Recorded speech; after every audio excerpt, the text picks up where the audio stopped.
I would like to welcome everyone here today. So good afternoon, good morning, or good evening. My name is Teva Regal, and I am the current president of the Orthodox Theological Society in America, or OTSA. And on behalf of the officers of the Society, I would like to welcome you to this online seminar, Orthodox Christians in Dialogue with Jews, introducing the working group, its motivations, paths forward, and aspirations. For those of you who may not be familiar with OTSA, the Orthodox Theological Society in America was organized in 1966 under the auspices and with the blessing of the Standing Conference of Canonical Orthodox Bishops in the Americas, or SCOBA. It is now an affiliated professional organization of the Assembly of Bishops. The Society exists in order to, 1, promote the study and development of Orthodox theology, 2, coordinate the work of Orthodox theologians in North America, bringing Orthodox scholars from all jurisdictions together for dialogue and to promote the collaboration of the Orthodox churches in North America. 3, cultivate scholarship, fellowship, spiritual life, and cooperation in honest, open, and collegial discourse among those engaged in advanced study, teaching, research, and writing in a range of theological subjects and related disciplines. 4, serve as a resource for the Assembly of Bishops in our church. And 5, engage non-Orthodox theologians interested in Orthodox theology. And it is with these purposes in mind that we are sponsoring our seminar today. So let me first introduce our theme. The issue of anti-Jewish texts within the Byzantine Rite is long-standing and complex. The Orthodox Theological Society in America has established a working group of liturgical scholars and specialists in Jewish Christian theological discourse to study and offer resources for ongoing renewal, preaching, teaching, and worship within the Orthodox Church. This event will introduce the working group and, as the title suggests, explain its motivations, paths forward, and aspirations. Before I introduce the chair for this event, I would like to review some of the format and logistics for this online seminar. Our program will begin with remarks from the chair for this event, Father Jeffrey Reddy. This will be followed by remarks from each of our panelists. And after each presentation, we will pause so that you may ask clarifying questions of the respective presenter. Use the chat function to submit your written questions or raise your hand in the reactions button to submit your question. I will then unmute you so that you may speak to the group. And we ask that you pose any questions in a respectful manner. After the presentations, we will open the floor for further questions and discussion. Logistics. This is a Zoom meeting, which means that we can see one another. We hope that this will facilitate a robust dialogue. However, if you do not wish to be seen, you can turn off your camera. I will be spotlighting the speakers during their respective presentations. In case of technical difficulties on this end, I suggest that you set your screen for speaker view in order to focus on the particular presentation. You can do so by toggling the setting in the upper right-hand corner of your screen. We will also open the chat for out-of-band dialogue during the general Q&A. Note that this seminar is being recorded. Once edited, we plan to post it on our website. And now I would like to introduce the chair of our event. So Father Jeffrey Reddy, who will then introduce our panel. Father Jeffrey Reddy is the Director of Orthodox Christian Studies at Trinity College, University of Toronto, where he teaches liturgical theology, pastoral studies, both Old and New Testament. His research interests include the narrative of God in Israel and Orthodox liturgy, Second Temple Judaism and Jewish Christian origins, the parting of the ways, and Orthodox Christian theological dialogue with Judaism today. Father Jeffrey.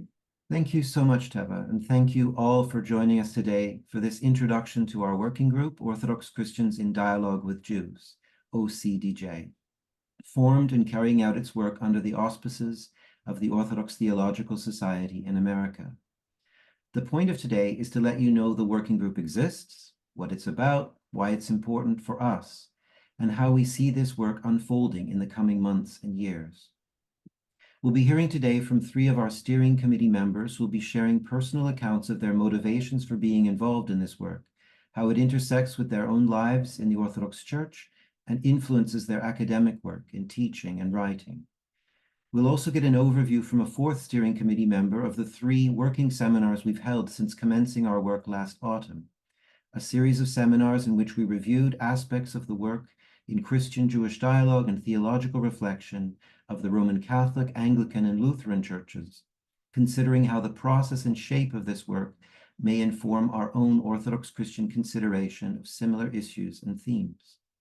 We'll also have a chance to hear from you, including any questions you may have about this work or comments and recommendations you may have for us. Before introducing each of my colleagues on the steering committee in turn, I'd like to set the scene for our working group. And I'll start by clarifying what this group is not about, and that's changing the theology of the Orthodox Church. Our goal is not to change the doctrine of the Church.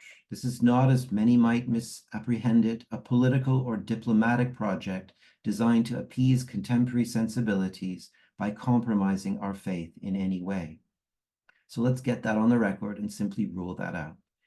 When we say that we are looking at and seeking to address and overcome elements of anti-Judaism in Orthodox Christianity, we're talking about the interpretation and application of that theology, specifically in our preaching, our teaching, our worship, about the various ways that all manner of things, cultural context, historical circumstances, bad catechesis, or simply misinterpretation, interfere with the proclamation of the truth of our living Orthodox Christian tradition.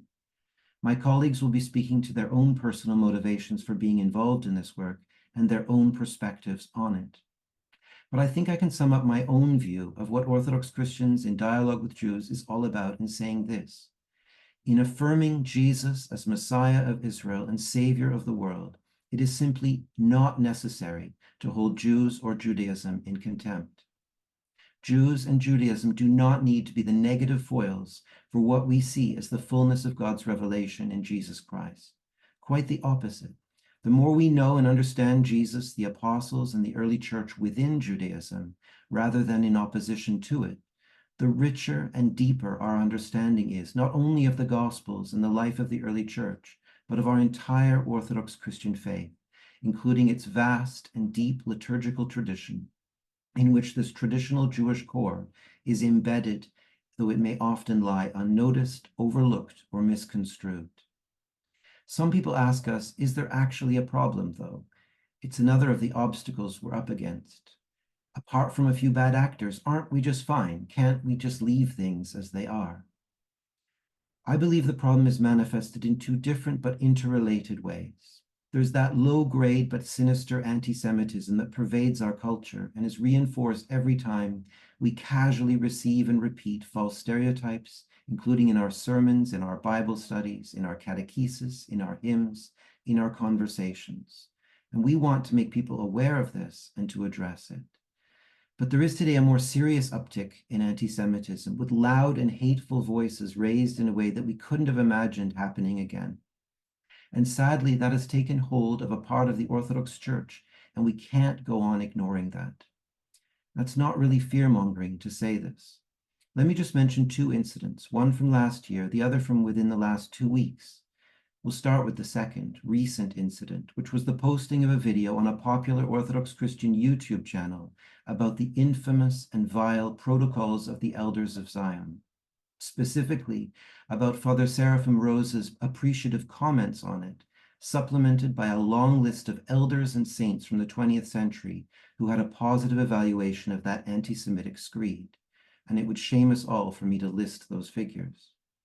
The video, as of this morning, had nearly 27,000 views on it in 11 days, and a long list of anti-Semitic comments in response to it.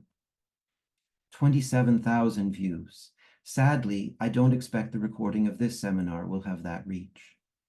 Unless you think that despite these numbers, this characterizes a very marginal part of Orthodox Christianity, let's go back to last year and the publication in June of a new catechism by the Orthodox Church in America called Essential Orthodox Christian Beliefs, a Manual for Adult Instruction. In the chapter on the history of the Church, and in a section on how Orthodoxy understands other Christian churches, The first edition of this new catechism had the statement, Christianity regards contemporary Judaism as a true religion and as worshiping the one true God. And this is hardly a controversial statement if we think we are worshiping the God of Israel, revealed to us in and through Jesus Christ. And even though the Catechism went on to qualify that in unfortunate ways by stating the deficiencies of Judaism, it still caused an enormous uproar within Internet Orthodoxy, to the point that the book was immediately reissued by the OCA without that statement. We have work to do. So about OCDJ, our working group consists currently of about 60 members. The majority, around 35, are Orthodox Christians, theologians, pastors, scholars, catechists, some themselves with Jewish backgrounds. 10 members are partners from Jewish tradition, leading figures from Christian-Jewish dialogue, and important scholars and teachers. We are relying on them to make sure we are truthful, accountable, and accurate in our engagement with Judaism. The remaining 15 or so are members join us from Roman Catholic, Anglican, Lutheran, and other Western churches. They include people who have been involved in this kind of work for decades, whose experience and wisdom are invaluable to us as we engage in this work within a specifically Orthodox Christian context. Finally, I'd like to say that we are fully aware that we are not starting this work from scratch. We rely on, indeed stand on the shoulders of, those who have been working on this for some time. And this is reflected in the resources list on the OCDJ website, which I commend to you and ask you to supplement by letting us know of other helpful resources. For my own part, I'm especially indebted to the work of the decades-old UK-based Orthodox Christian Jewish dialogue that has produced, just in this past year, 2 marvelous collections of essays. Elone Mamre, The Encounter of Judaism and Orthodox Christianity, and Tispasin Okeros, Judaism and Orthodox Christianity Facing the Future. In addition, there has been for some time in France a small group of Orthodox theologians in dialogue with Jews, and I am grateful for their work, and I've been privileged to have been invited to join with them in recent months. One of our projects we are looking to carry out would be to translate some of their outstanding research and scholarship into English to make it more widely available. The one member of our steering committee who will not be speaking today is Father Alexandru Ionita, who organized a conference in Sibiu, Romania in July 2019. And there is a forthcoming volume from that conference entitled The Byzantine Liturgy and the Jews, which will be a very useful resource for us all. And finally, I should like to mention the leadership of the Ecumenical Patriarchate on this issue, globally through the organization of academic consultations between Judaism and Orthodox Christianity, the 11th of which took place in Vienna in 2022, as well as here in North America, where the Greek Orthodox Archdiocese of America, through its Office of Inter-Orthodox Ecumenical and Interfaith Relations, sponsors seminars and hosts a range of helpful resources for the Church. As Orthodox Christians in Dialogue with Jews, OCDJ, a working group of OTSA, we are delighted to work in collaboration with all these efforts and look forward to fruitful engagement with these global partners as we proceed. So let's now hear from our steering committee members. And we'll begin with Father Bogdan Bucur. The Very Reverend Dr. Bogdan Bucur is Associate Professor of Patristics at St. Vladimir's Orthodox Theological Seminary.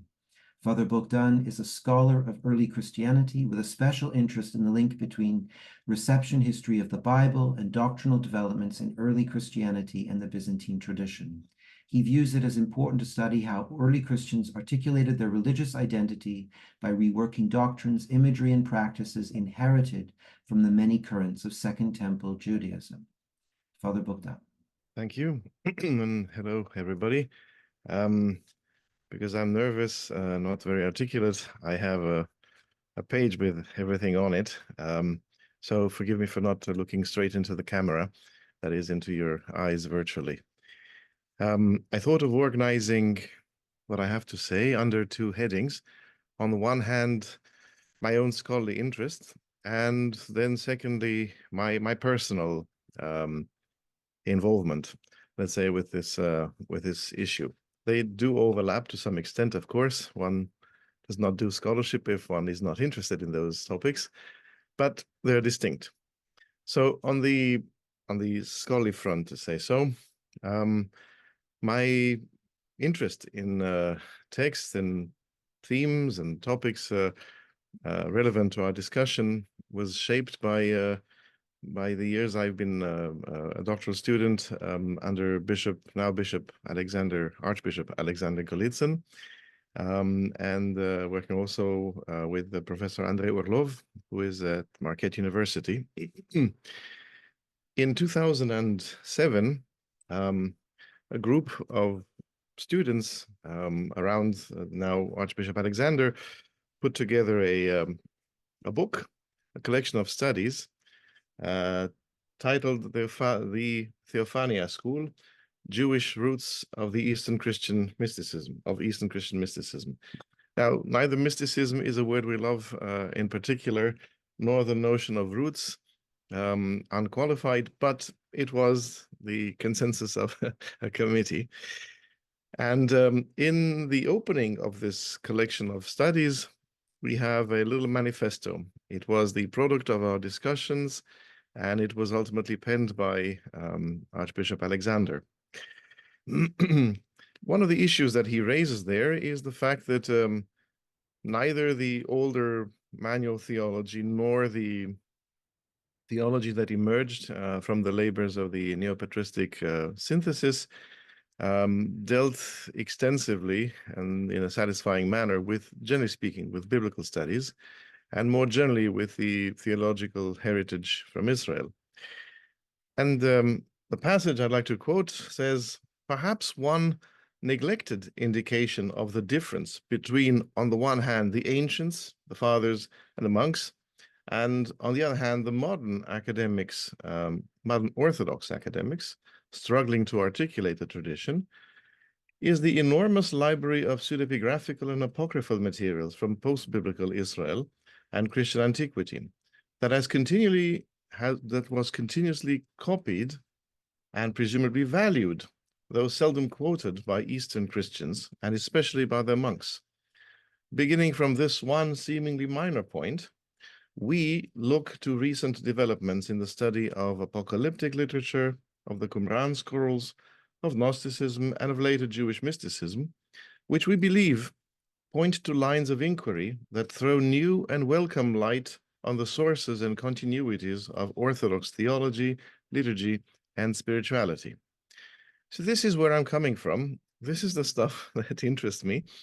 And I think there's a lot of good that can come in terms of self-understanding as well as understanding our Jewish dialogue partners.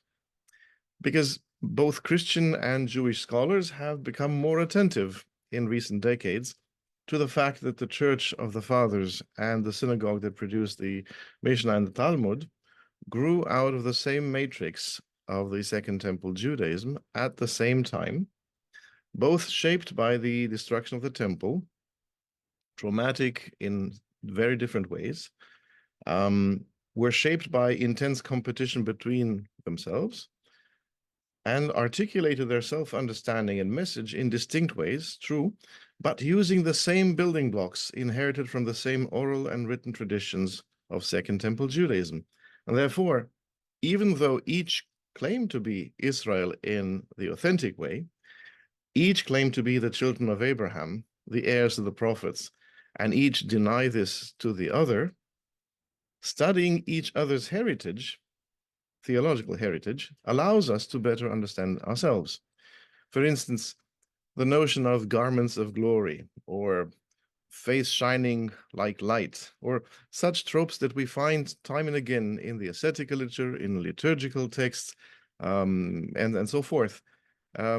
We can ask ourselves, is this something that Christians came up with? Is this something they invented? Is this, as the older theology said, an example of a Platonic or Neoplatonic infection of the church? What's going on? And we can see with this kind of approach where it's coming from, that this is an inheritance, that it has parallels in the Judaism of the synagogue. It's a very fruitful line of inquiry, I think.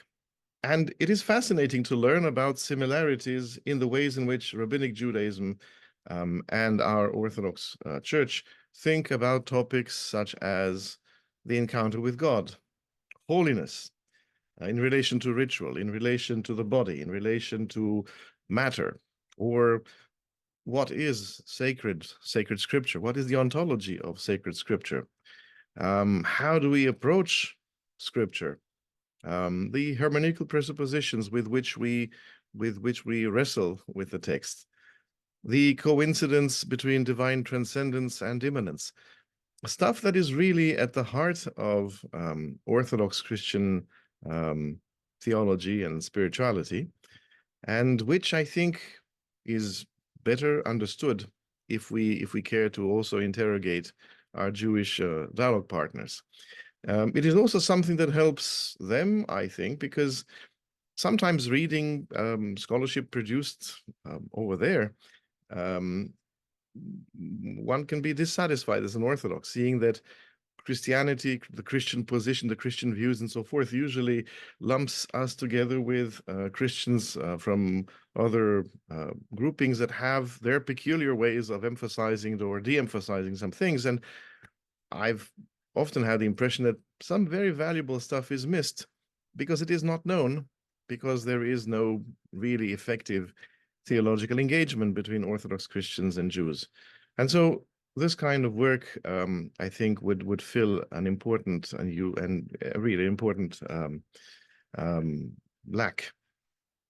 There is also, as I said, a personal interest I have in being engaged in this sort of dialogue, because, as Father Jeffrey mentioned, there are a number of disturbing things. I'm personally disturbed by the fact that one realizes more and more that somehow it was possible for Orthodox individuals and Orthodox societies across history to be very vulnerable to the political instrumentalization of anti-Jewish sentiments.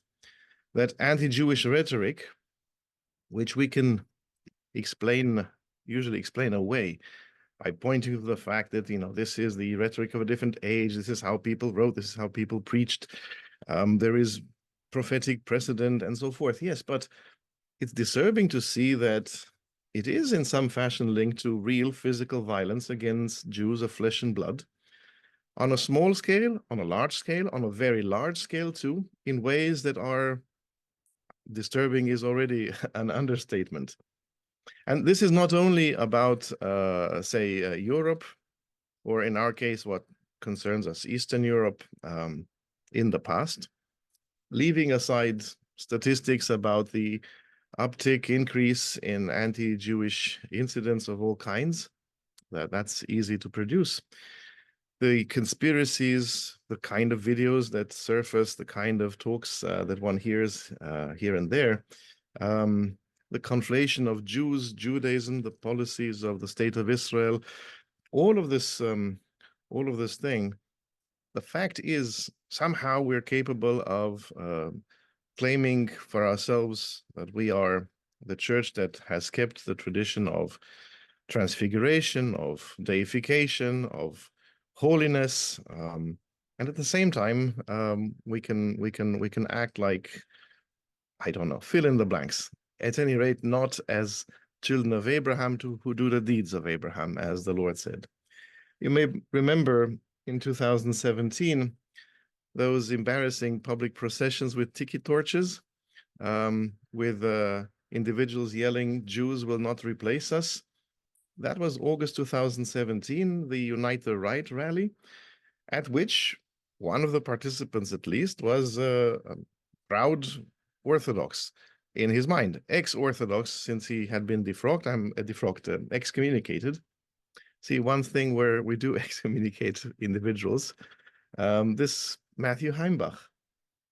So excommunicated precisely for his racist propaganda, and who declared openly, repeatedly, that he found inspiration for his views in those of the 1930s or so, leader of the Romanian Legion of St. Michael the Archangel, Codreanu.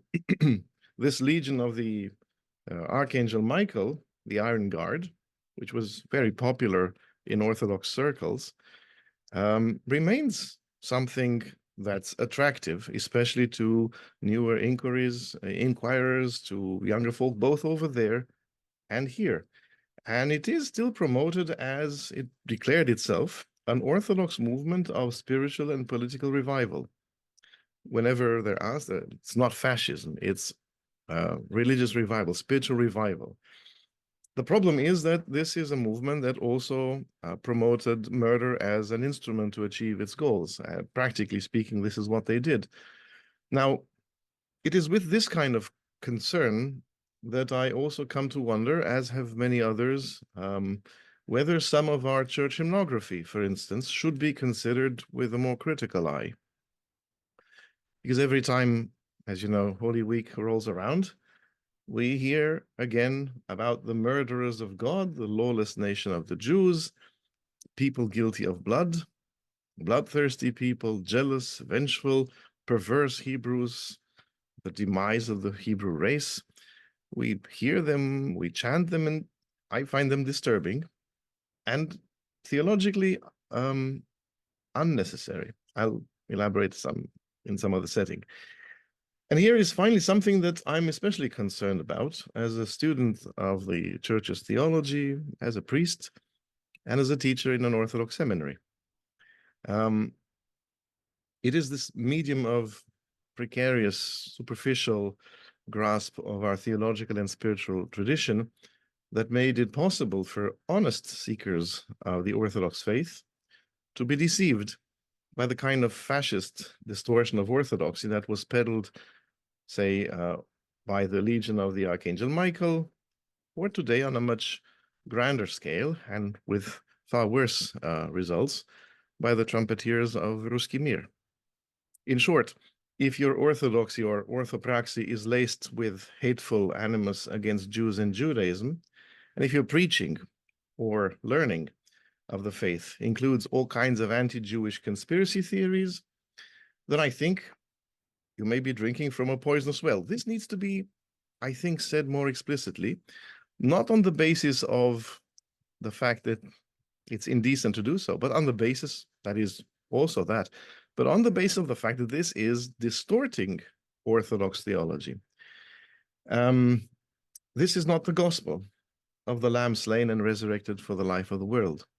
But the same superficial and distorted grasp of our theology and spirituality is likely to hamper our understanding of the theological intentions of the hymns and leave us ill-prepared to carry out the nuanced and informed liturgical reform, here's a big word, that I do think is necessary.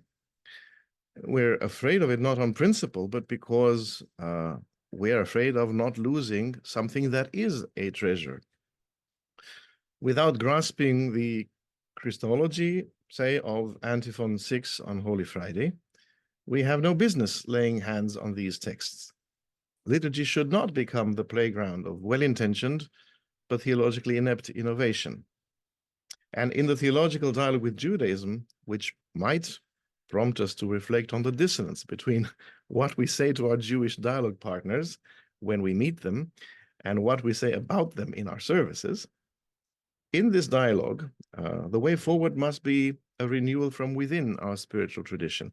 So in short, my concern is also that we need serious study, careful, nuanced, so that we proceed with proposals that we're going to perhaps make to the bishops that are sound theologically, and that we don't lose anything, that we make the clear demarcation between what is superfluous, what is abusive, what is fraudulent, what is distorted, what is unnecessary, and that which is indeed the heart of our theological tradition.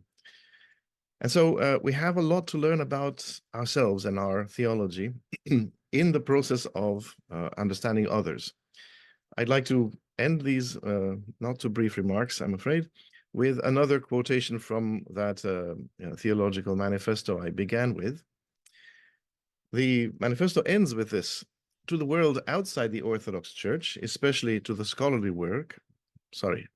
world, we offer our work as a labor in common with, first of all, our brothers and sisters in Christianity, who are also seeking out the origins of the faith once received by the apostles. And secondly, with Jewish scholars who are exploring continuities with their own past. To both, we acknowledge ourselves profoundly indebted. They have helped us discover ourselves, and we hope in turn to return the favor. This is where I'm coming from. I do find that there is sufficient overlap with the aspirations of this group for me to continue joyfully. Thank you for your time. We'll now move on. Thank you, Father Bogdan, to hear from Inga Leonova.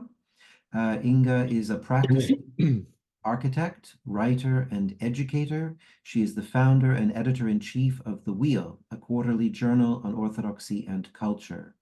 She taught a course on monotheism, culture, and sacred space at Boston Architectural College and serves as a thesis advisor at the New England School of Art and Design. Inga. Hello, everyone. Thank you, Father Jeffrey. Thank you, everybody, for gathering here.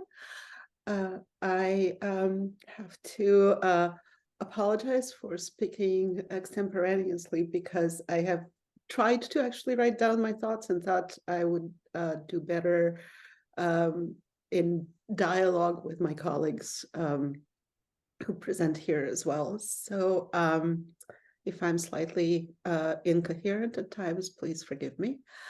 I would like to suggest that my own interest in the work of this group is twofold, having a moral aspect to it and a intellectual and theological aspect. The moral aspect comes from a lifetime of wrestling with what I feel is the anti-Jewish and anti-Judaism sentiment that permeates Orthodoxy from the very beginning of the church history and born out of the enmity struggle and very objective struggle for influence that was taking place in the early years of the church, and really the struggle for the understanding of the eschatological aspects of the revelation between what at that time was started out as warring Jewish sects and grew into and encompassed the theological world of the entire Mediterranean. The actual depth of that enmity is something that I have only realized when I started looking at the texts within the Orthodox tradition that attempted to engage and challenge the anti-Jewish aspects of our tradition. Namely, in 1991, Nikita Struve in Paris published in Russian a collection of the texts of Father Sergius Bulgakov entitled Christianity and the Jewish Question. It is essentially the entire corpus of Bulgakov's writing on the relationship between Christianity and the Jews and the purpose of Israel in the history of salvation. The question that he engaged with since his earliest writings in an interesting dialogue with the anti-Semitism of Karl Marx, and then proceeded throughout his life and in dialogue with his Orthodox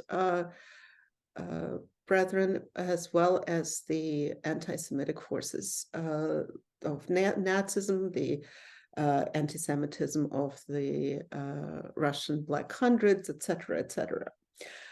When I first read that book, I was astonished by what felt to me like immense courage of Bulgakov and the depth of his penetration into the subject. And I have embarked upon trying to find the resources to translate this book into English because to me it comprised essentially a corpus of honest modern thinking on the topic.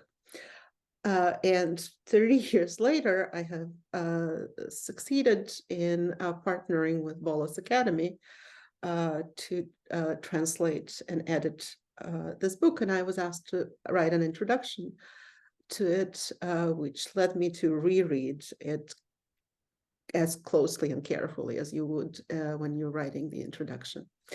And what I discovered, much to my astonishment, was how deeply Bulgakov's thought was still permeated with the Orthodox triumphalism and the what even more importantly, with a somewhat utilitarian approach to the Jews, Judaism, and the Jewish tradition. It was a shock, really, to me to see that Bulgakov, while preaching love and care for the Jews and wrestling with the words of St. Paul about the eschatological role of Israel, of the old Israel, is still fully within the mindset of us and them, the otherness of the old Israel in contrast to the new Israel of Christianity. And so partly my work on this book and partly the rising popularity of Orthodox anti-Semitism in the racist white supremacist circles in America that Father Bogdan has mentioned, not only in America, but especially in America, where we find the most despicable element of the white supremacist movement claiming their Orthodox heritage in justification of their anti-Jewish stand, and drawing from not only from our liturgical hymnody, but also from our corpus of saints, from our patristic texts, and essentially finding no opposition. But both these issues in concert made me feel the need for some kind of a more of the action. So the emergence of this conversation in OTSA and the creation of this group really brought a platform to me to work with my colleagues on all these issues. And one of the things that I'm hoping that we could talk about corporately is that we cannot, I really believe we cannot begin to address these issues without first diagnosing them and accepting corporately that something is wrong in the Orthodox tradition. Is an enormous taboo for us, as we all know. To say that there's a subject on which we have been in error is anathema. It can, get you disciplined if you're a cleric and excommunicated if you're a layperson. So one of the things that I think we can talk about and work on is just overcoming the fear of acknowledging our own shortcomings and limitations. And then the other aspect of my interest in this topic as I mentioned, is intellectual and theological. I taught for quite a few years, as Father Jeffrey mentioned, a class on monotheism and its culture and expression in sacred space. And engaging with the sacred texts from rabbinical Judaism, mystical Judaism, as well as mystical Islam, really brought home to me that disengaging from the tradition, the living tradition of Judaism, is impoverishing Christian theology. That consigning the Jewish experience to the past, as we are wont to do, and exegesing the Old Testament strictly through the lens of Christology and the coming of the Messiah, leaves a lot of the experience of the triune and tripersonal God outside off the screen, outside the lens.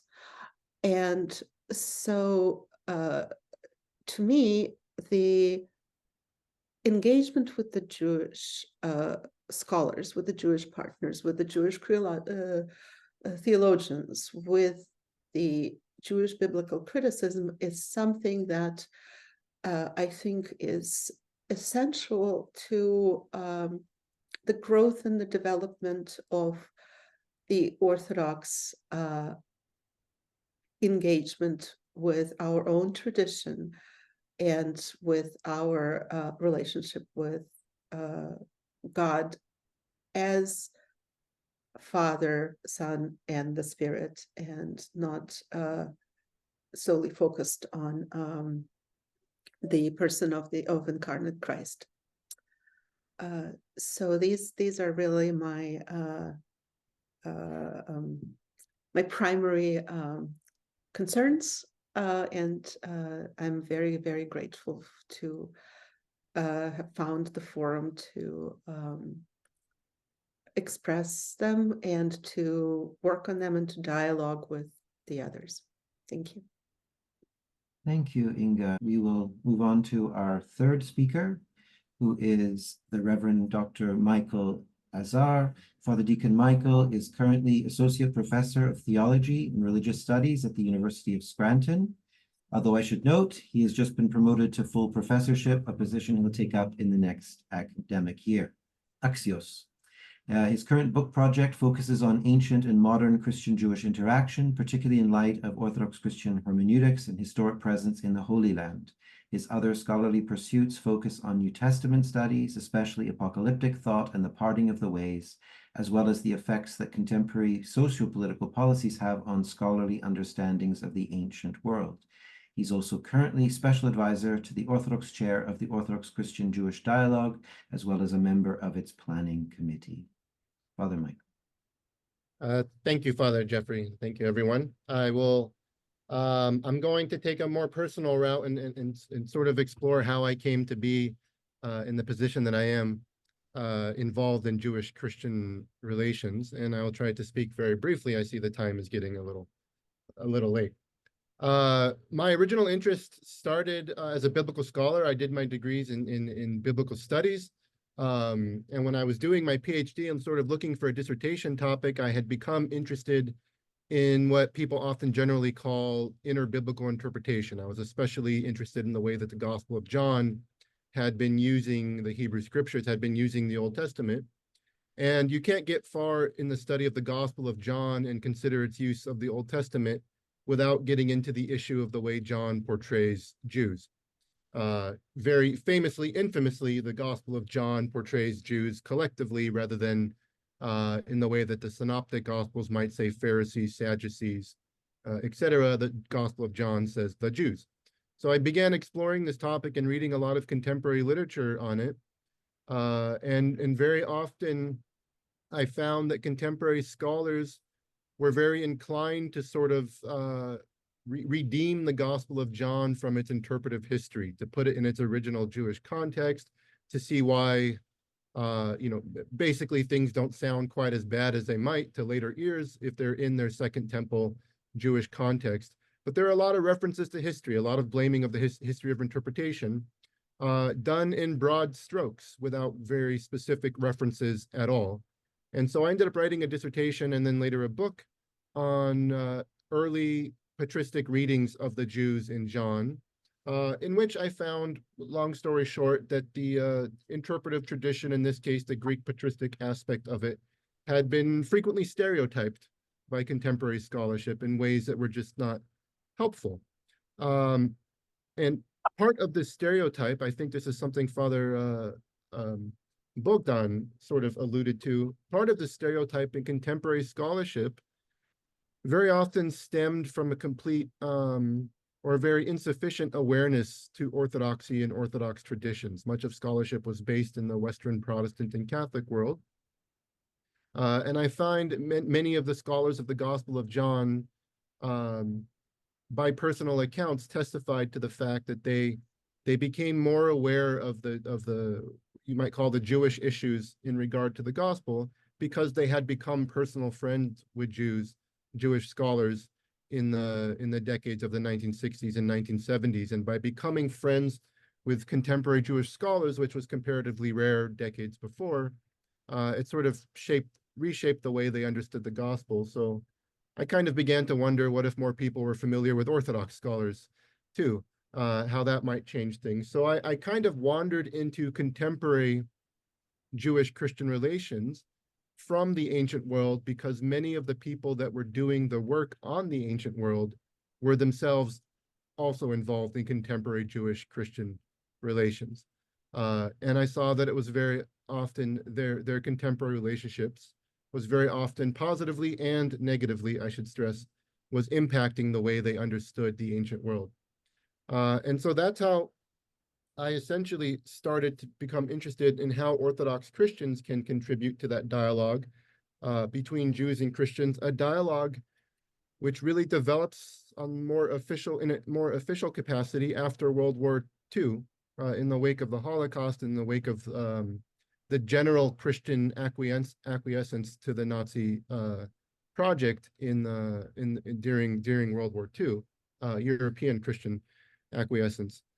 And I very quickly found, as anyone would who has one foot or both feet in Orthodox Christianity and wants to extend into the Jewish Christian world, that you enter a world in which the world of Jewish Christian dialogue, I should say. You enter a world in which Orthodoxy has been, in many cases, at best left out, and at worst denigrated, or has been even approached hostilely, as sort of a backwards theology, as a theology that needs to become up to date. And a lot of this is very much rooted in a variety of other issues going on in the 20th century.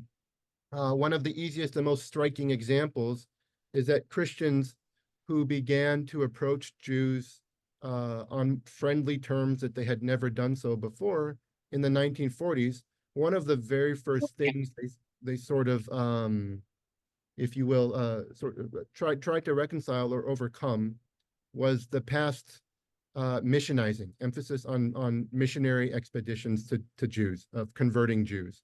That's one thing they very quickly distanced themselves from, where oddly enough, at the same time, many of these churches were still sending missionaries into Orthodox lands.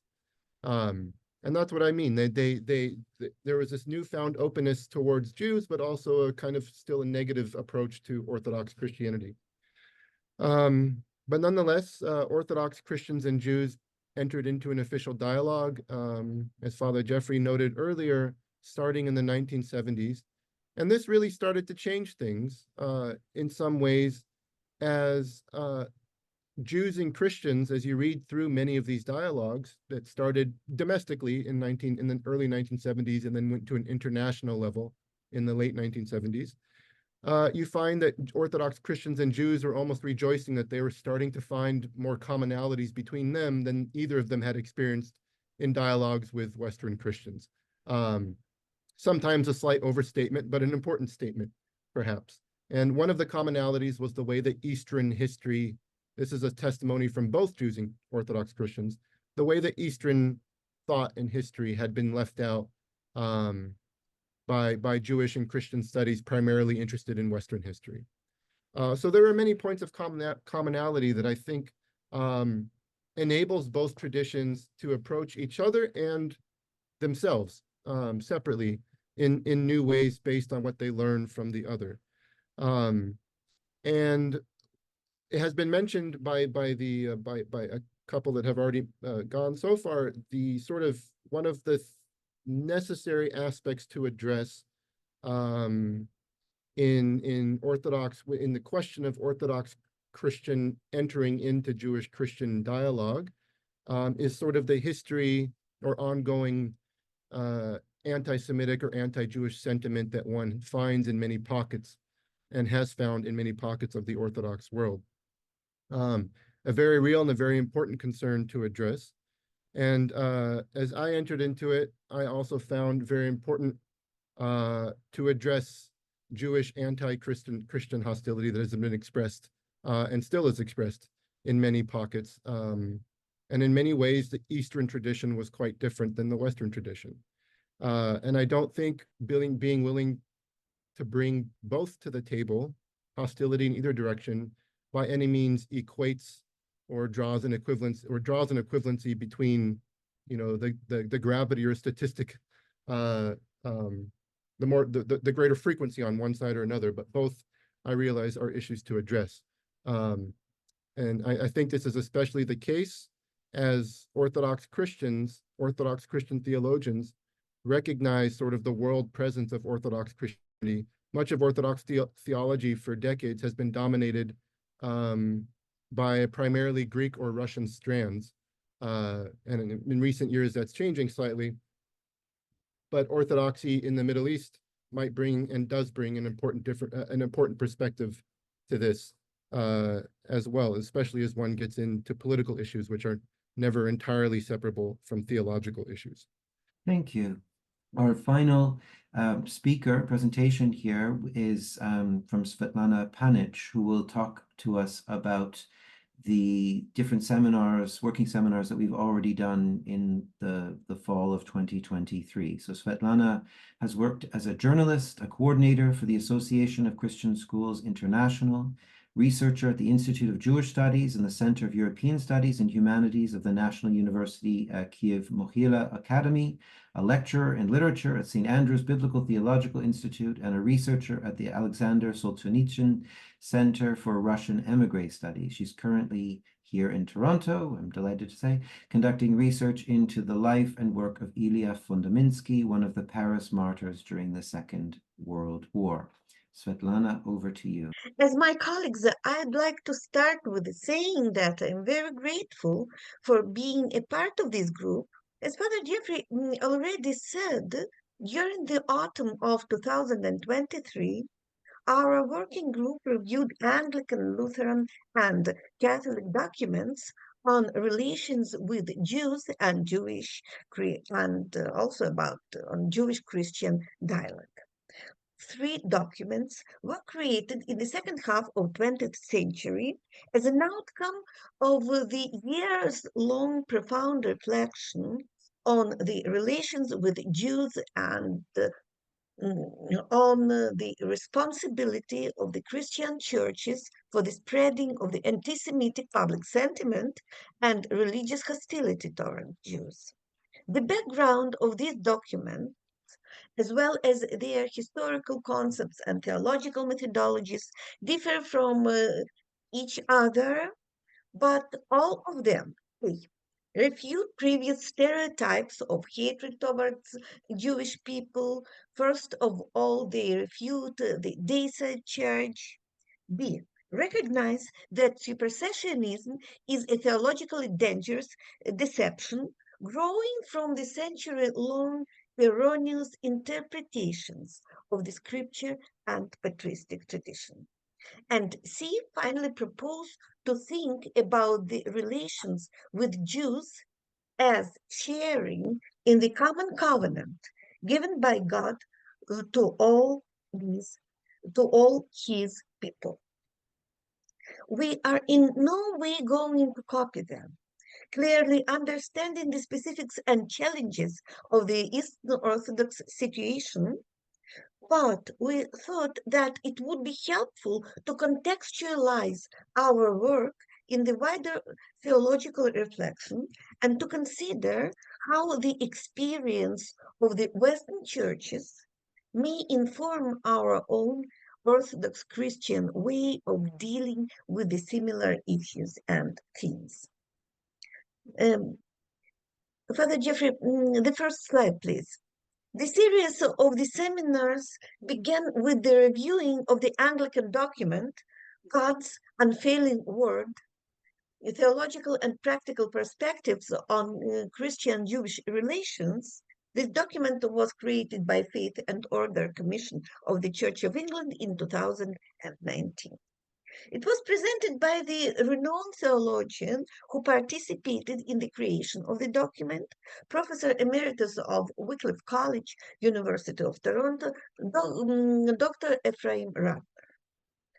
Dr. Radner vividly showed how attitudes toward Jews and Judaism in the theology, pastoral practice, and worship of the Anglican Church developed from the open anti-Semitic statements like, I quote, Jews are degrading Christian culture of England, through so-called philo-Semitic evangelism with its proselytizing agenda, conversion of Jews, the activity of the Jewish Christian alliance founded in the beginning of 20th century just for proselytizing Jews, to revising negative images of Jews in church teaching and liturgy, and understanding Jewish-Christian relations, first of all, in the eschatological perspective. As a mystery, I'm quoting, as a mystery that can be resolved only in the age to come, the end of the quote. Dr. Radner described what the document sets out as main approaches or theological frameworks of the relations between Judaism and Christianity. These approaches reflect various positions within the Church of England, from the extremely conservative supersessionism and radical proselytizing activism through the attitude described by the Jewish theologian David Novak as soft proselytism, to the acceptance as undeniable, again, I'm quoting, the continuing participation of the Jewish people in Israel as a God gift and God's creation. There is a mystery here that transcends our understanding in history. The end of the quote. These capture stages of historical development in the church's Jewish mission and relations. As the document shows, the last attitude emerges as the most preferred for the contemporary Anglican theology. And this approach has already influenced the changes in the language of worship, as well as further theological reflection informed by the questions that are posed through the document. Our discussion of this document was centered around the key questions about Christian identity in relation to Israel, Jews, and Judaism. How do we identify ourselves? Are we as Christians simply struggling to conquer anti-Semitism and exhibit openness and love toward Jews? Or is the relations between us deeper and more fundamental? And finally, who then are Jews for us, we or they? The next seminar took place in November 2023. It was a theological review of the Lutheran document, Preaching and Teaching with love and respect for the Jewish people, published by the Evangelical Lutheran Church in America. Leading our discussion was Dr. Peter Petit, Lutheran minister and teaching pastor at St. Paul Lutheran Church in Davenport, Iowa, who was the head of the consultative panel on Lutheran Jewish relations, body which authored the document. It appeared after many years of discussion of how Lutheran theology, liturgy, and pastoral practice became, I quote, a tragic contributor to the wider Western cultural anti-Semitism of the late 19th and early 20th centuries. In contrast to the Anglican document providing sources for the theological reflection, it is rather a practical guide that aims to propose a new vision for teaching and preaching about Jewish tradition and its significance. Particularly, Dr. Petit addressed the problem of the frequent framing the news or novelty of Jesus and Christianity by contrasting these with the Jewish tradition and context. For instance, since Jesus is the light of the world, Jews are portrayed as being in the dark. He showed how this document creates a system of counterbalances to this language, primarily through historical, critical, unbiased biblical studies. First of all, of St. Paul's texts, especially the Epistle to Romans, highly important for the Lutheran theology. In Dr. Petit's opinion, St. Paul's texts need to be attentively read before Augustine and Luther, the end of the quote, in a very accurate way, avoiding anachronisms between the time of Jesus and the New Testament and the time of the New Testament writings, between the 1st century and 21st century. This way, Jesus can be understood and ought to be understood, as the document says, as a Jew, now I quote, as a Jew within Judaism, not terminating it, but keeping Torah as a lifestyle, the end of the quote, and not contrasting himself with Israel, but rather offering a prophetic word and challenge in the same vein as Jewish prophets had before him. Dr. Petit described how this guide revises the traditional Lutheran confessional reading of St. Paul. Luther used Paul to oppose the Pope, while Paul himself never opposed Judaism with Jesus, instead criticizing it from within, using the language of the Jewish tradition. It is an intra-Jewish discussion to which the nations are invited.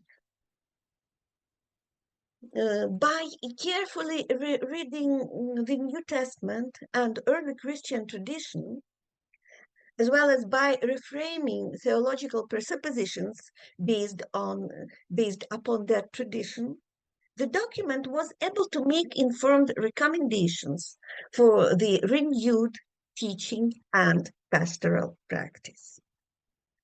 It has even begun to influence a new historically sensitive translation of the Revised Common Lectionary used in a number of the Western churches. This translation is presented on the website Reading from the Roots. In the biblically grounded and careful historical work of this document, there is no doubt one of the models for our working group review and renewal of the Orthodox theology and practice on similar issues. In our third seminar, that took place in December 2023, we reviewed the documents from the Catholic-Jewish Encounter and Dialogue, including the watershed Second Vatican Council document Nostra Aetate, a section of the Constitution Lumen Gentium provided ecclesiological context to Nostra Aetate, and the 2015 document, a reflection on theological questions pertaining to Catholic-Jewish relations on the occasion of the 50th anniversary of Nostra Aetate. In the discussion, we were led by Dr. Gavin Da Costa. He's a professor of Catholic theology at the University of Bristol, an advisor of the Pontifical Council for Other Faiths, and the author of 2 recent books on Catholic doctrines about Jewish people. Responding to Dr. Acosta was Rabbi Mark Kinzer, founder of Yehad B'Yeshua International Fellowship of Jewish Disciples of Jesus and author of the monograph on Nostra Aetate. Dr. Da Costa began with very important notion. They discussed the Catholic documents on relations with Jews and Judaism were not an attempt to change doctrine, but rather set out to articulate a doctrinal position emerging from an unbiased interpretation of biblical sources and critical rethinking of ecclesiology. To describe the background of Nostra Aetate, it began from the proposal of Jules Isaac to revisit theologically the Dayside Church that for centuries created a justification for legalized anti-Semitism in the church. The reconsideration is expressed in the statement of Lumen Gentium 16 that recognizes the exceptional role of Jewish people in the history of salvation. I'll quote, "The people to whom the testament and promises were given and from whom Christ was born according to the flesh. On account of their fathers, these people remains most dear to God, for God does not repent of the gifts he makes, nor of the calls he issues." Overturning a century-old popular assumption that Jews knowingly rejected Christ, this document, Lumen Gentium, states that Jewish people, even those who have not received the gospel, relate to God in Christ in a very special way. The key word here is relate, that Da Costa stressed. These relations have never been terminated, they extended into eternity. Nostra Aetate provides an expanded theological refutation of the Dayside Church, although it does not use the word Dayside. It makes it rather theologically than descriptively. Dr. Da Costa describes section of the document as a very delicate dance that both acknowledges that certain Jewish people were involved in putting Jesus to death, and at the same time clearly says, I quote, "Not all Jews at that time or subsequently can be blamed for this event." The 2015 document, written on the occasion of the 15th anniversary of Nostra Aetate, further suggests that the replacement theology, originating in certain patristic texts and developed in the later medieval thought, does not rest on solid theological foundations and cannot be taught as a biblical truth. Such a radical turn from supersessionism to the new understanding of the election of Israel, based on God's absolute faithfulness to his people, had 2 important implications. First, it has encouraged a positive movement toward Jews and Judaism in the contemporary Catholic theology. The second implication, not so evident for many, but clarified by Rabbi Mark Kinzer, is a deeper understanding of the spiritual ties between the people of the new covenant and descendants of Abraham. It means that the very roots of the church are Jewish. This is a quote from Rabbi Kinzer, and the heart of the gospel is Jewish revelation. The church began and remains, in essence, I quote, a Jewish messianic movement that integrates nations into the Jewish covenant. This completely changes the trajectory of Jewish-Christian dialogue. It becomes a profound relationship with the Eugenian others as ourselves, existing in the same continuity of the covenant. Connected with this Jewish nature of the church is the new question of Jewish or Hebrew Catholics that raises the question of Jewish or Hebrew Orthodox who are united with Abraham's stock, not only spirituality, but genealogically. This brought the discussion back to the question of Christian identity. And if we are descendants of the same covenant, anti-Semitism is not just a social or political evil, but a heresy, denying the concreteness of incarnation. However, the Jewish roots of the church cannot be taken for granted. This theological claim demands significant educational efforts. First of all, careful studying the whole history of the Jewish thought from biblical and rabbinic Judaism to contemporary spiritual movements and witnesses. Thus, these seminars give us a perfect chance to raise a number of questions that could inspire our further reflection and practice. Who we are in relation to Judaism, what does it mean for the church to be Israel, participating in God's covenant with Israel? Then how do we construe the mystery of the shared covenant with the ongoing Judaism? And finally, the question of how the new understanding of the relations with the Jews and Judaism can be reflected in our Orthodox liturgical, educational, and pastoral practice. Thank you.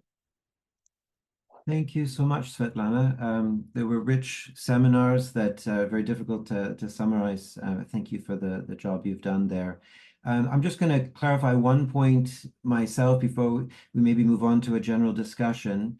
And that is the whole question of supersessionism, because it comes up frequently in these discussions, and we throw out the term sometimes without realizing people may not know exactly what's in play there. And I think one of the things that's been really helpful for a lot of us as part of this ongoing reflection is that distinction you referred to in passing by David Novak, who's of course also from the University of Toronto here, but famously distinguishes between soft and hard supersessionism. And the problem at the root of anything anti-Jewish is that hard supersessionism that equates to what we would call replacement theology, right? That is where God is seen to have rejected the Jews in favor of the nations.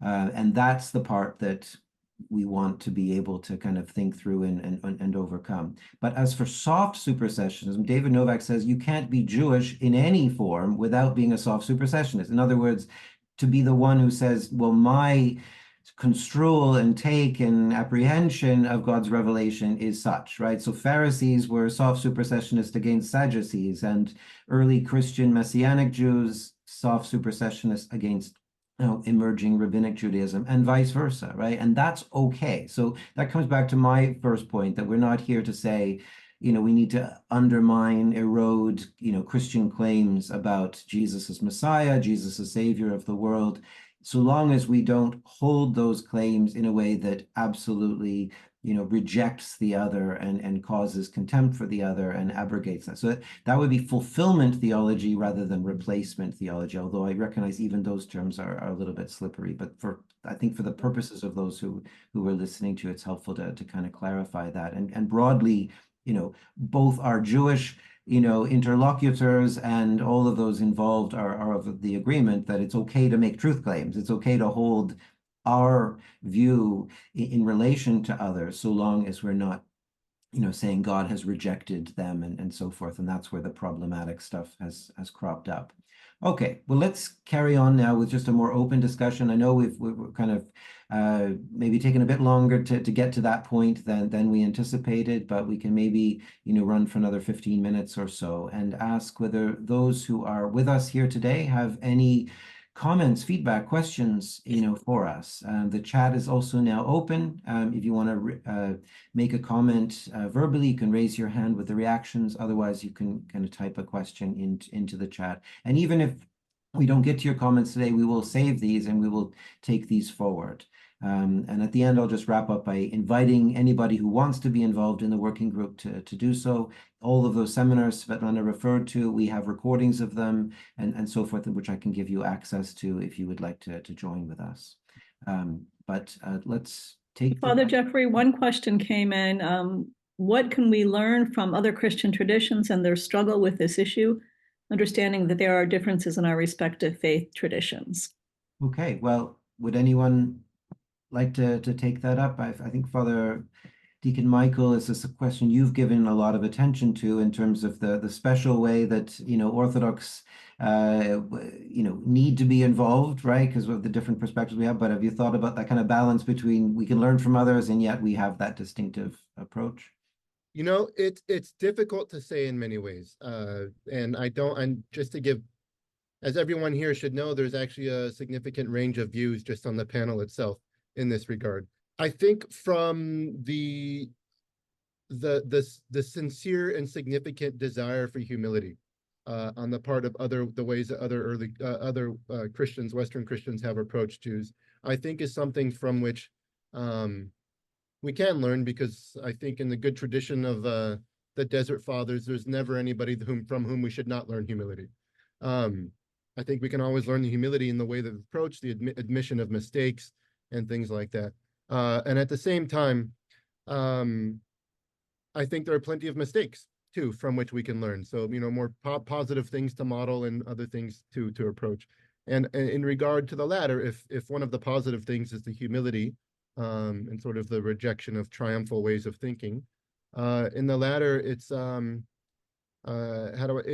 it's having too much of a thinking of Jewish-Christian relations in general from a very specific Western context. And I think that's a mistake from both political and theological. There has been a tendency for decades, and there was a tendency for decades, to forget that Jews and Christians live side by side in plenty of places and in many different ways and experiences that are not reflective of Western Europe, which gave birth to Jewish-Christian relations. And I think that's something, especially the Orthodox Church, I really think one of the unique and important things we bring to the table, so to speak, is our autocephalous way of being, that we have many different individual churches that can contribute and should contribute to this sort of thing. Yeah, so I open it up to others, but just one positive thing would be humility, and one more negative thing is sort of focused on too specific of a context. Thank you. Maybe just add a comment or two to that. One of our very next working seminar is addressing the work of Jules Isaac. It's something that came up in what Svetlana was talking about. And I think this kind of helps to illustrate some of what Father Michael's just referring to. A lot of Western engagement on this question has been based on, or kind of an outgrowth of, the intervention of Jules Isaac in the 20th century, who took a very strident view against the early Christian tradition and just wanted to write it off. I would say, there's a kind of, the doctrine of contempt could be found, from the get-go, and there was almost nothing redeemable in Christian tradition. I think that has infected some of this Western Christian and Jewish dialogue on this. And part of trying to move into this space as Orthodox Christians is in some ways to kind of bring a different way of reading the church fathers and tradition, almost a Talmudic, understanding. And that's where I think in our conversations with Jews, it's very interesting because they sympathize, I think, with the very thing that we need to work with, which is a long-standing and venerable tradition that we don't want to just jettison, right? And so we don't follow Jules Isaac, but we'll look at him very carefully in our next working seminar to kind of help piece this out. The last thing is that I think for some of the things that we've got out of this is the model of approach that groups have taken. I think, for example, of God's unfailing word, the way that it involved Jews within the process rather than treating them as an other. And even the last word in that document is given over to the chief rabbi of England, to kind of make a final comment and so forth. So there's little models of the way that the work is actually undertaken that I think are helpful. I see some more questions in the chat. Eric Ross has his hand raised. We'll start with him. So I heard someone talking about non-Orthodox traditions. I'm a Dominican friar, so I'm Roman Catholic. I know Svetlana Pamic from the Helsinki consultation that I helped to organize in Krakow in 2017. Remember that, Svetlana? Yes, you do. And Father Jeffrey and I met because of my work in Geneva, where I live. I'm talking from Switzerland. I'm a Luxembourgish American, so dual citizen. And I live in Geneva, where we're working on a manual between mostly Protestants, especially Calvinists and Catholics, on essentially dogmatic theology about the Jews. This manual it's Thérèse André-Von who's behind it. It should come out in about a year. And Father Jeffrey has been participating in the latest sessions, the monthly meetings of this laboratory. Speaking about the things that I find compelling about what Orthodox Christians can bring, this is an outside perspective, okay? It is the respect for the truth and orthodoxy, the idea of continuity with the past, a received tradition to which we are obliged to be faithful, right? And to insist on articulating the truth even when it is out of fashion, right? Or even when Western cultures are. So this is highly valuable in the Catholic tradition. My doctoral thesis that I'm still in the middle of writing, Jules Isaac is a major part of it, and the generation of Nostra Aetate through the Augustin Bea, the Jesuit cardinal, who is essentially behind that declaration. And I am seeing, as I work on this thesis, the faults or the well-meaning errors of the Catholic side in the last 50, 60 years. A lot of it has to do with what I would call wishful thinking. So they wish to have better relations with the Jews, and so they cover a lot with a perfume or a paint, and they try to not talk about difficult things. And then in the academic setting, I see a lot of trying to please one's neighbors or trying to please one's colleagues.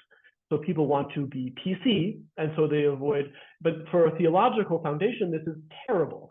So I would count on the Orthodox tradition to insist that we slow down and do the work dogmatically to articulate our claims about the Jews differently, but because it's truer or more accurate to what has always been true, to say it in this different way, but not to censor and not to, as we do in our laboratory too often, to say, in the past, we used to say X, but today we can no longer say that. We must now say this is a revolutionary sort of a tick or a progressivist tick that is really not Christian. And it came up in the last session, finally, that the faithful aren't buying it. So when people come to the public or the Christian congregation, whether it be Protestant or Catholic, with this way of presenting the Jews, old ways as opposed to new ways, they're finding that the public isn't listening or the Christian community isn't listening.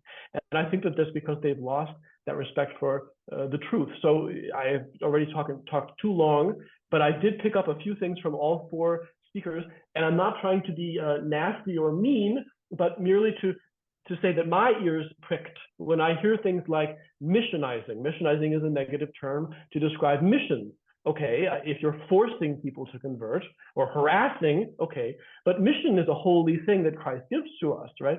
So is it not an act of charity to reach out to people and express the Christian point of view? We just have to be very, very careful when we talk about this. Someone talked about white supremacists, I would say, exploiting the Orthodox tradition for their own aims.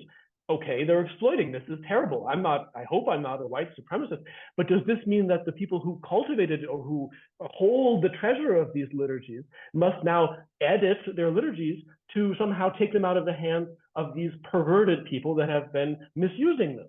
Or isn't there another way to do that?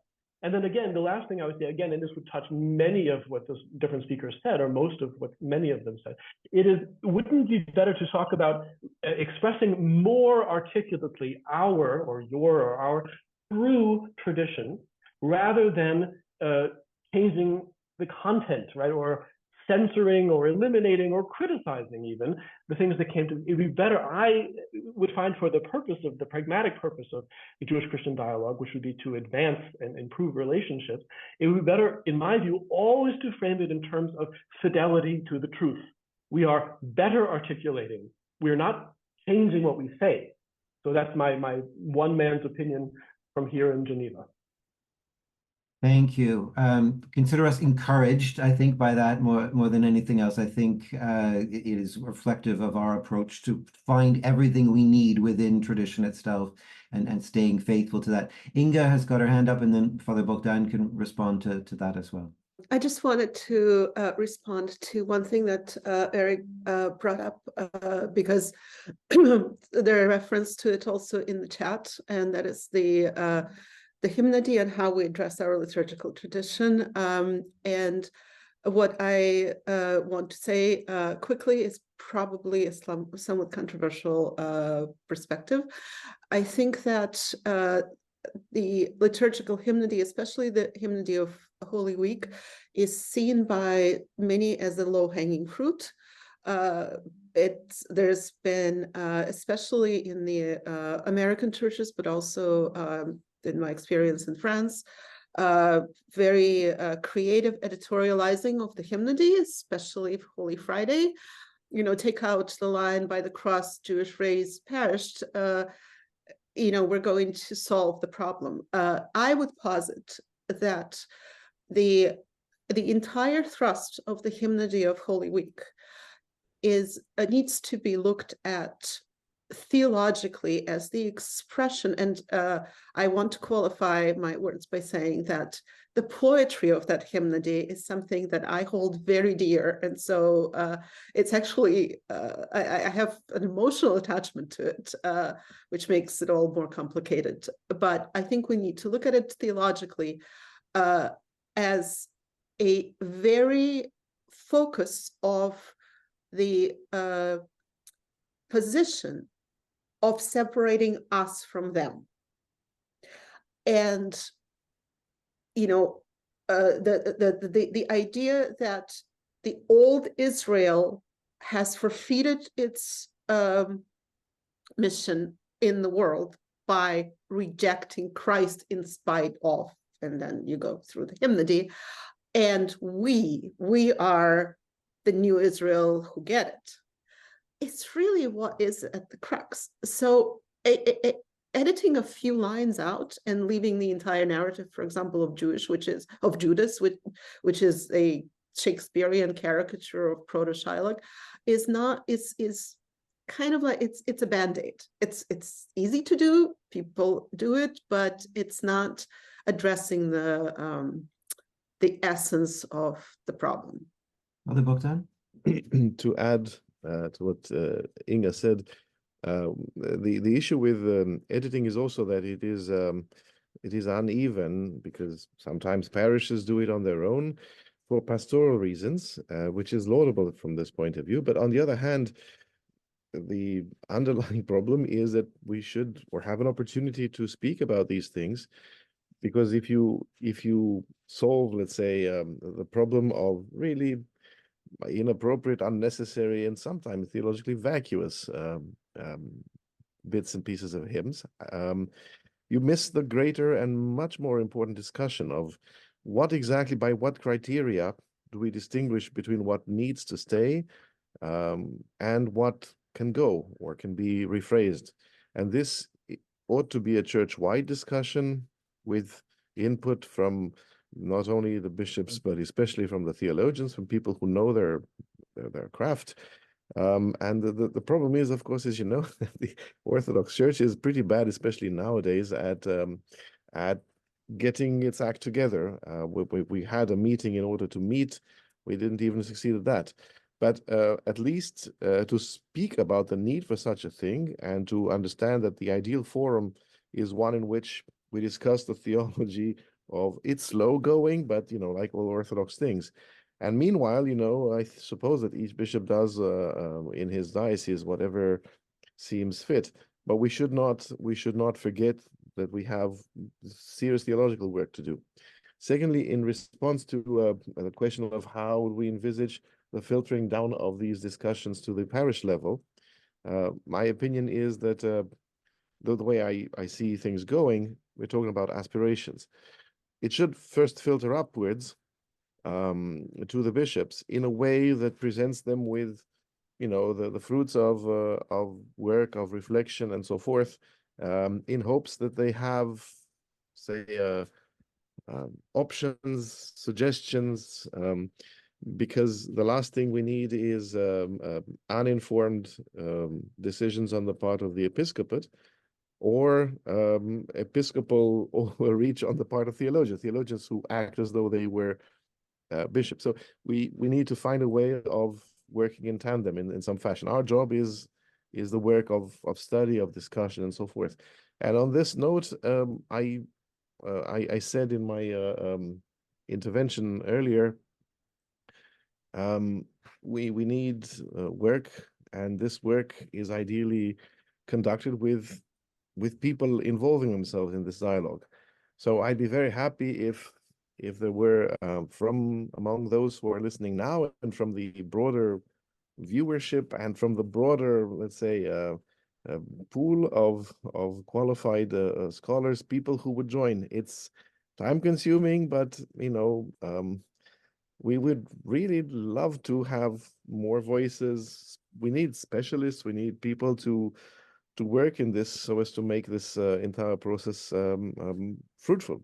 Thank you. I'll let Svetlana weigh in a moment, but just to comment on the process we've envisaged for the working group, which is going to take some time. And I know people are maybe frustrated and a little impatient, with us, but I think for all the reasons just we've heard, we need to proceed theologically and very carefully with the tradition, rather than rushing to make changes to liturgical texts. I mean, it's actually in the interpretation, application, teaching, preaching that all comes out of that, as well as scriptural texts. I mean, don't forget, most of our liturgy is just rearranged scripture in the first place. So if the problem is actually a hermeneutic one and a broader apprehension of our theological tradition, it's that we want to kind of get at through this careful, work. And so eventually we'd like to come up with a resource guide of sorts, which has practical recommendations for people like catechists or people preaching on a Sunday with certain gospel texts, or people who are organizing the liturgical services in a particular parish, so how they do that. I mean, it's very, very hard to get at the liturgical texts themselves just as a kind of abstract question. And so that's the basis on which we're proceeding. And as Father Bogdan says, please join with us on that. So Svetlana, and then we'll go to Father Gabe's question. Thank you. I'd like to add two very short things. The first is to Father Michael's remark. I think we should learn not only humility, but also intellectual honesty of the work with the own heritage. I know more about how the documents of the Catholic Church were prepared, starting from Nostra Aetate and Lumen Gentium, and it was significant that the authors, the group that prepared that document, addressed not only to the Christian theologians, but also to the big group of the Jewish theologians, philosophers, thinkers in general, inviting them to reread the anti-Semitic passages or anti-Semitic statements from their Jewish point of view. And I think in this approach, there is a very important and very courageous readiness to listen about ourselves, not only from inside our circle, but also from the bigger intellectual environment, from the bigger intellectual setting. Honesty is, I think, for us, honesty, even in the defense of our tradition, is a very, very crucial thing. And the second, what I would like to say about poetics. Inga mentioned the great, the amazing poetics of great of the Lenten texts. Yes, it's true. But and when we are starting to work with these texts, for me, as for someone with the literary education, it is important to think that this poetics is rooted in the biblical poetics, first of all, in the biblical poetics, in the poetics of Psalms. And before replacing or changing anything in the liturgical texts, we need to analyze them from the point of view of the bigger biblical, bigger psalmic poetics. I don't have a question. I have several comments. One is that most of the other people have said what I was already going to say anyway. Following up on what Father Bodan said about how we can serve as a resource for parishes, I make bold to say that some of us who have been doing this for a very long time might become a kind of speakers bureau out of this group and offer ourselves to parishes as a help. The second thing I wanted to say beyond that, and that was just agreeing and adding, the second thing I wanted to say is that one of the resources that is very unused when it comes to the issue of the relationship between Jews and Christians is the whole field that Sebastian Brock has been doing for the last 50 years, which is Syriac Christianity. Last Sunday was the Sunday for St. Ephrem of Syria, who is a clearly Semitic practitioner, if you will, of early Christianity, and whose views overlap with a great deal of early Jewish mysticism, which Bodan also knows from working with now Archbishop Alexander. I mean, this is a resource that we ought to consider within the framework of this group. End of comment. Thank you so much. I love the idea of, getting people together as a speakers bureau who can maybe help to spread the word in the parishes. I take fully, Eric's point earlier that, it's the fidelity to tradition that will sell this in the end, and we're going to work on that. But having people actually being able to spread the word, I think will be vital rather than just documents, because as my good friend AJ Levine says, lots of churches have produced lots of documents, and lots of documents have not been read or understood or applied. And so we don't want to just join the long list of all those. Thank you all. I know we've gone over time today. I really appreciate all of your participation. This is really just like one little inflection point in a long process. So we really invite further involvement. Check out ocdj.net, which has all of the information about the project. I'm just going to quickly share what the next 3 seminars will look like. I mentioned that we are going to turn to the work and legacy of Jewish historian Jules Isaac, who has played such an important influential role in the dialogue of Judaism and Christianity in the West. We'll assess that actually with his main biographer, who actually also happens to be here in Toronto, Norman Tobias. And then we're going to turn and look at the work of Father Lev Gillet, some of you know, and kind of do a kind of contemporary reappraisal of that.